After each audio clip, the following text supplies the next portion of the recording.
வணக்கங்க. இன்றைக்கி அவல் ராகி தோசை எப்படி செய்யப்படுறதுன்னு பார்க்கலாங்க. சிவப்பு அவலை 1/2 டம்ளர் எடுத்து நல்லா கழுவி தண்ணியில் ஊற வச்சிட்டேங்க. 1/2 மணி நேரத்துக்கு முன்னாடியே ஊற வச்சிட்டேன்.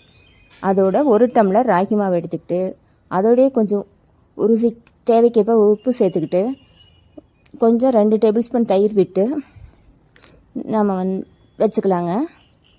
ரெடியாக வச்சுக்கிட்டு நம்ம அவல் ஊற வச்ச அவலை மிக்ஸி ஜாரில் போட்டு நல்லா நைஸாக அரைச்சிக்கலாங்க.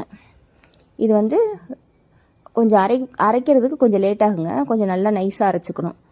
அப்போ தான் நல்லா மிக்ஸ் ஆகும்.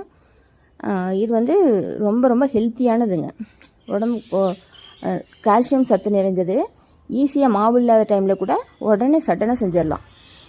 சுகர் பேஷண்ட்ஸுக்கும் இது நல்ல சத்து நிறைந்த இதுங்க. உடனே ஈஸியாக செஞ்சு கொடுத்துடலாம். நல்லா தோசை மாவு அரைச்சிக்கிட்டு கலந்து எடுத்து வச்சுக்கலாங்க.